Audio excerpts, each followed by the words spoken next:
Bugun men juda muhim masalani tushuntiraman. Pensiya, nafaqa, oylik yoki ijtimoiy to'lovlardan qarz uchun pul ushlab qolish qachon qonuniy, qachon esa noqonuniy bo'ladi? Ayniqsa, sud pensiya jamg'armasiga pullarni ushlab qolishni taqiqladi. Qarzingizni oling degan gaplar tarqalayotgan bir paytda bu ma'lumot har bir oilaga tegishli. Chunki deyarli har birimizning uyimizda pensioner nogironligi bo'lgan shaxs.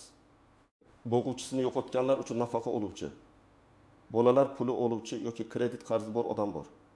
Videoni oxirigacha ko'ring, chunki men qaysi pulni ushlab qolish mumkin emasligini, qaysi holatda qaytarib olish mumkinligini va amalda nima qilish kerakligini bosqichma-bosqich aytaman.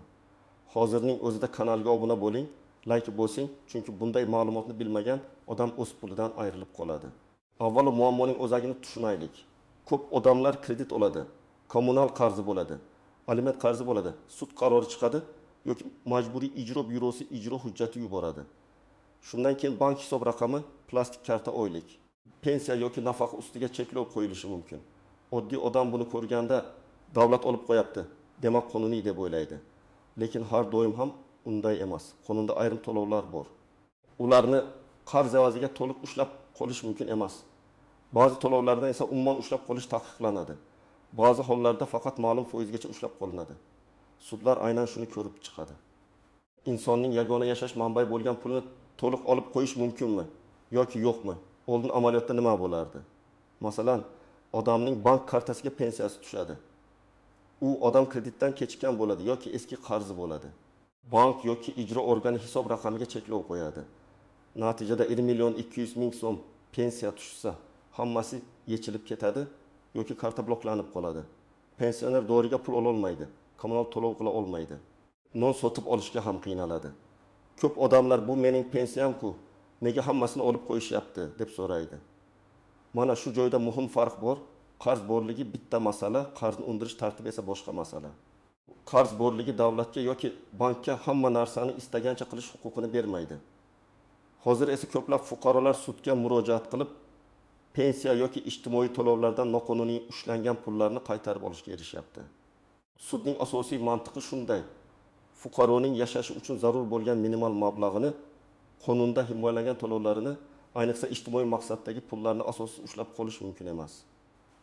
Agar ushlab qolish qonunda ko'rsatilgan chegaradan oshgan bo'lsa yoki umuman ushlab qolish taqiqlangan puldan ushlangan bo'lsa, fuqaro o'z pulini qaytarishni talab qila oladi. Endi men sizga oddiy tilda tushuntiraman. Kim xavotir olish kerak va kim xavotir olmasligi kerak. Agar sizning qarzingiz bor bo'lsa, lekin hech qanday sud qarori, ijro hujjati, notarial ijro xati yoki qonuniy talab bo'lmasa, sizning pulingizni shunchaki xohlagancha ushlab qolish mumkin emas. Bank kredit shartnomasida ayrim bandlar bo'lishi mumkin. Masalan, boshqa hisobingizdan yechib olishga rozilik bergan bo'lishingiz mumkin. Lekin bu ham cheksiz huquq degani emas. Ayniqsa ijtimoiy to'lovlar, bolalar puli, ayrim nafaqalar, kompensatsiyalar va qonun bilan himoyalangan mablag'lar borasida ehtiyotkorlik bo'lishi shart. Masalan, birinchi real holatni olaylik. Anvar aka 68 yoshda, oyga 20 million 100 ming so'm pensiya oladi. Oldinroq u 5 million so'm kredit olgan, kasallik sabab vaqtida to'lay olmagan. Kartasiga pensiya tushgan kuni 20 million 1 ming so'mning hammasi bank tomonidan qarzga yechib olingan. Anvar aka dorixonaga bora olmay qolgan. Bunday holatda men birinchi navbatda hujjatlarni tekshiraman. Yechim qaysi asosda bo'lgan? Bankning o'zi yechganmi? MIB cheklov qo'yganmi? Sud qarori bormi? Ijro hujjati bormi? Pensiya kartasi ijtimoiy to'lov sifatida belgilanganmi? Agar mablag'dan qonundagi limitdan ortiq ushlangan bo'lsa, Anvar aka ariza berib, noqonuniy ushlangan qismini qaytarishni talab qilishi mumkin. Ikkinchi misol. Dilbar opa yolg'iz ona bolalar pul oladi. Uning nomida kommunal qarz yoki mikroqarz bo'lishi mumkin. Bolalar puli kartaga tushadi, lekin karta blokda. Pul yechib bo'lmaydi. Bu yerda juda nozik nuqta bor. Bolalar uchun tayinlangan ijtimoiy yordam ota-onaning oddiy qarzlarini qoplash uchun avtomatik olib qo'yilmasligi kerak. Chunki bu pulning maqsadi bola ta'minoti, oziq-ovqat, kiyim-kechak va asosiy ehtiyojlar. Agar bola puli qarz uchun ushlab qolingan bo'lsa, buni albatta tekshirtirish kerak. Men bunday vaziyatda odamga bankdan hisob varaq ko'chirmasi olishni, to'lov nomini ko'rsatishni, so'ng MIB yoki bankka yozma ariza bilan murojaat qilishni tavsiya qilaman. Uchinchi misol. Rustam ismli fuqaro aliment to'lash kerak, lekin bir necha oy to'lamagan. U ishga kirgandan keyin oyligidan ushlab qo'linmoqda. Aliment qarzi bo'yicha ushlab qolish alohida tartibda amalga oshiriladi va bu boshqa oddiy kredit qarzlaridan farq qiladi. Chunki aliment ham bolaning huquqi, bolaning yashash manbai.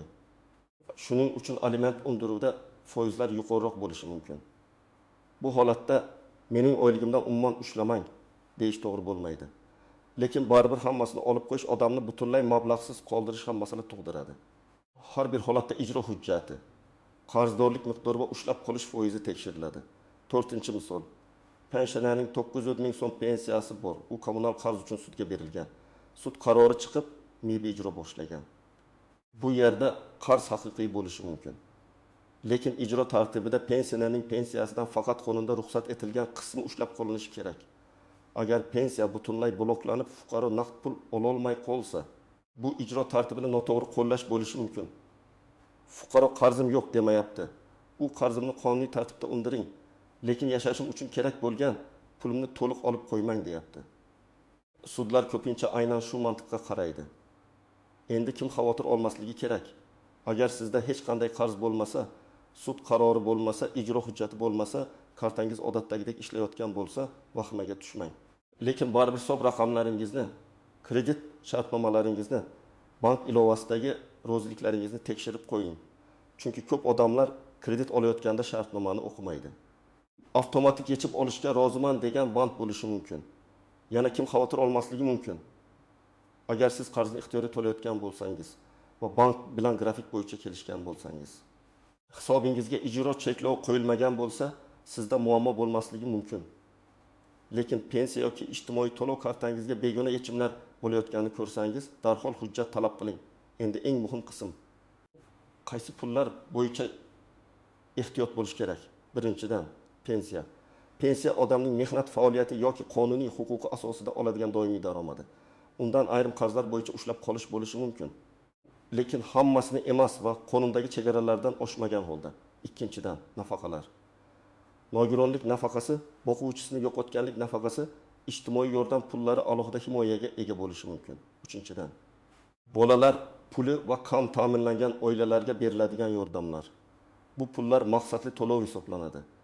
To'rtinchidan, kompensatsiyalar, masalan, sog'liq, zarar, dafn puli, ayrim ijtimoiy kompensatsiyalar. Bularni oddiy kredit qarzi olib qo'yish masalasi har doim alohida tekshirilishi kerak. Bu yerda bitta katta xatoni aytishim kerak. Odamlar ko'pincha MIB blok qo'yibdi. Demak, hech narsa qilib bo'lmaydi deydi. Yo'q bo'ladi. MIB ham qonun asosida ishlaydi. Agar ijro harakati noto'g'ri bo'lsa, undan shikoyat qilish mumkin. MIB xodimi ham, inson tizim ham ba'zan avtomatik ishlaydi. Hisob raqamga qaysi pul tushayotganini har doim ham ular darhol ajratmasligi mumkin. Masalan, karta oddiy karta bo'lsa, unga pensiya ham tushadi, qarindoshdan pul ham tushadi, ish haqi ham tushadi. Shunda tizim hammasini bir xil ko'rib, cheklov qo'yishi mumkin. Shuning uchun siz bu hisob raqamga aynan ijtimoiy to'lov tushadi degan dalilni ko'rsatishingiz kerak.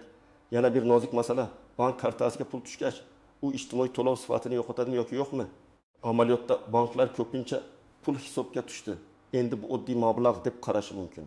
Lekin fuqaro bu pulning manbasini ko'rsata olsa, ya'ni ko'chirmada pensiya, nafaqaga, bolalar puli ijtimoiy yordam deb tursa, u o'z huquqini himoya qilish imkoniyatiga ega. Shuning uchun bank ko'chirmasi juda muhim hujjat. Og'zaki gap yetmaydi. Bu mening pensiyam edi deyish bilan ish bitmaydi. Sizda ko'chirma, SMS, to'lov topshirig'i, pensiya jamg'armasi yoki mahalladan ma'lumotnoma bo'lishi kerak. Istisnolar haqida ham ochiq aytaman. Har qanday qarzdan qochib bo'ladi deb o'ylamang.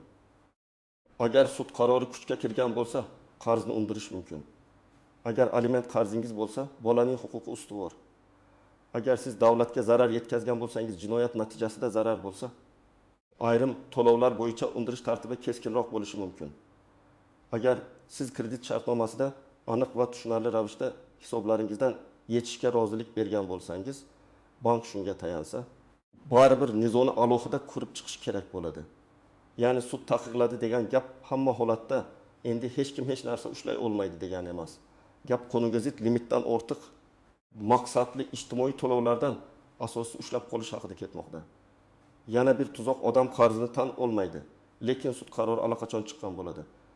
u sudga bormagan, chaqiruvni olmagan, yashash manzili o'zgargan. Keyin bir kunlik kartasi boklanadi. Bunday vaziyatda birinchi ish ijro hujjatini olish. Qaysi sud qachon, qancha summa bo'yicha qaror chiqargani bilmasdan turib shikoyat yozish qiyin. Agar siz sud qaroridan xabardor bo'lmagan bo'lsangiz, protsessual muddatlarni tiklash, qarorni qayta ko'rish yoki apellyatsiya masalalari bo'lishi mumkin. Lekin buning uchun vaqtni cho'zmaslik kerak.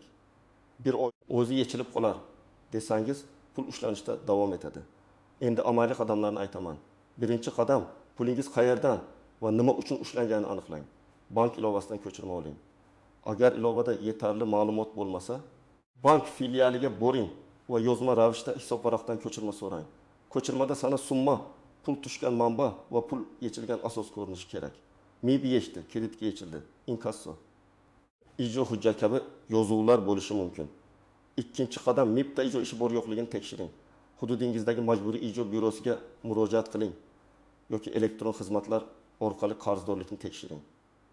Ijro ish raqamini, undiruvchi kimligini, qarz summasini, ijro hujjati qaysi organ tomonidan berilganini bilib oling. Agar MIB sizning pensiya yoki nafaqa kartangizga to'liq cheklov qo'ygan bo'lsa, darhol yozma ariza bering. Ushbu hisob raqamiga pensiya yoki ijtimoiy to'lov tushadi. Ushlab qolish qonunda belgilangan tartibda va chegarada amalga oshirilsin, qonun bilan undirish taqiqlangan mablag'lar yechilmasin deb yozing. 3-qadam. Pulning manbasini tasdiqlang. Agar pensiya bo'lsa, pensiya jamg'armasidan yoki tegishli tashkilotdan ma'lumotnoma oling. Agar bolalar puli bo'lsa, mahalla yoki ijtimoiy himoya organidan to'lov tayinlangani haqida ma'lumotnoma oling. Agar nogironlik nafaqasi bo'lsa, nafaqa tayinlanganini tasdiqlovchi hujjatlarni tayyorlang. Bank ko'chirmasiga bu hujjatlarni qo'shing. Shunda sizning talabingiz quruq gap bo'lmaydi, dalilli ariza bo'ladi. 4-qadam. Bankka alohida ariza yozing.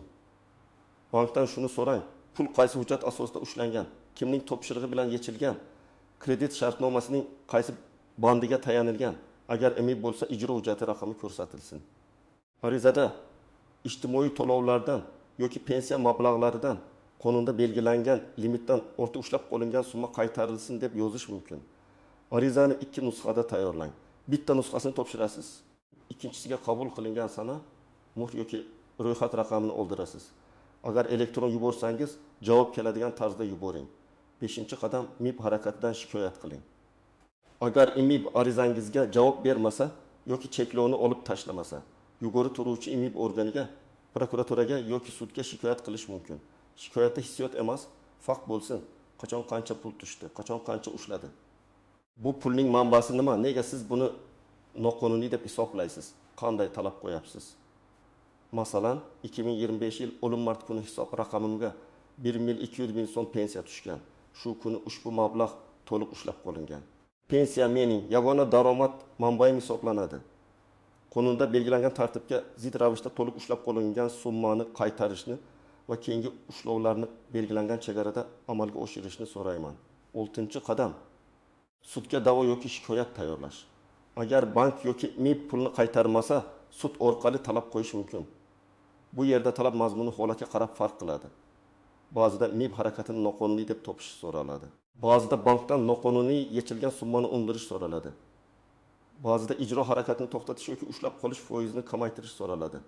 Men har doim odamlarga maslahat beraman. Sudga borishdan oldin barcha yozma javoblarni yig'ing. Chunki sudga men bordim, aytdim, ular eshitmadi degan gapdan ko'ra bank javobi, MIB javobi, ko'chirma ma'lumotnoma, pensiya guvohnomasi ancha kuchli dalil bo'ladi. 7-qadam, kelajakda alohida hisob raqam oching. Agar siz pensiya yoki ijtimoiy yordam olsangiz, uni kredit to'lovlari, savdo, qarindosh pul o'tkazmalari aralashadigan kartaga tushirmaslikka harakat qiling. Alohida karta yoki hisob raqam bo'lsin. Shu kartaga faqat pensiya yoki ijtimoiy to'lov tushsin. Bu keyin isbotlashni osonlashtiradi. Agar bitta kartaga ham pensiya ham boshqa tushumlar aralashsa, qaysi pul ushlangani ajratish qiyinlashadi. 8-qadam.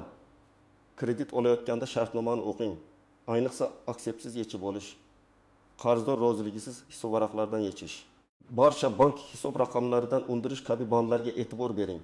Agar tushunmasangiz, bank xodimidan izoh so'rang. Kredit olish oson, lekin keyin pensiya kartangizdan pul yechilsa, men bilmagandim deyish ko'pincha yetarli bo'lmaydi. Shartnomaga imzo qo'yishdan oldin o'qish eng kuchli himoya. Yana bir muhim maslahat, qarzingiz bo'lsa yashirinmang. Ko'p odam telefonni ko'tarmaydi, sud xatiga bormaydi, MIBga javob bermaydi. Natijada vaziyat og'irlashadi. Agar qarzni birdan to'lay olmasangiz, bo'lib to'lash haqida ariza bering. Sud yoki ijro organiga moddiy ahvolingizni tushuntiring.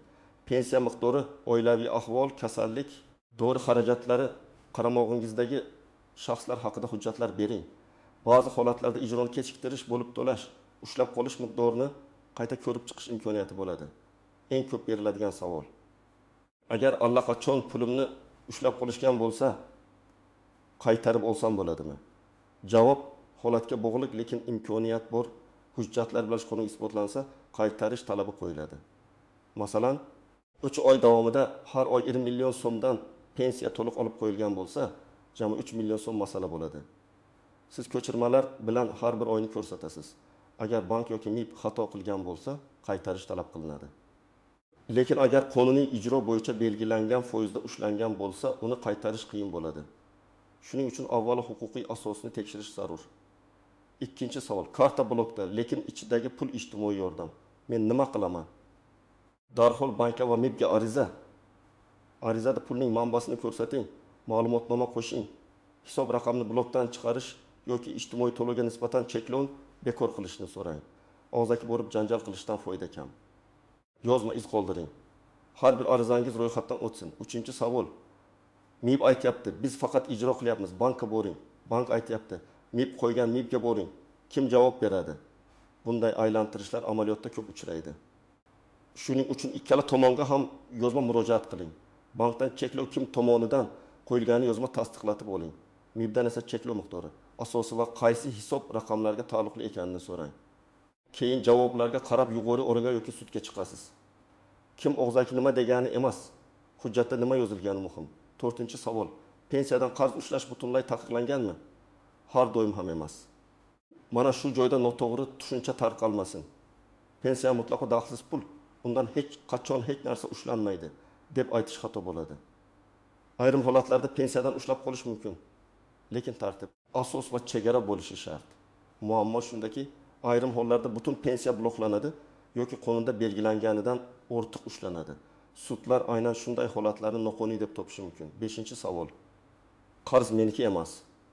Erimniki yoki farzandimniki, lekin mening kartamdan ushlab qolishdi. Bu mumkinmi? Odatda har bir qarzdor o'z majburiyati bo'yicha javob beradi. Agar qarz sizning nomingizda bo'lmasa, siz kafillik bermagan bo'lsangiz, birgalikdagi majburiyat bo'lmasa, sizning shaxsiy ijtimoiy to'lovingizdan boshqa odamning qarzini ushlab qolish masalasi jiddiy tekshirilishi kerak. Bunday holatda darhol hujjat talab qiling. Qaysi asosda mening pulimdan boshqa odam qarzi ushlangan degan savolni yozma qo'ying. Men yana bir amaliy tavsiyani aytaman. Har oy bank ko'chirmangizni saqlab boring.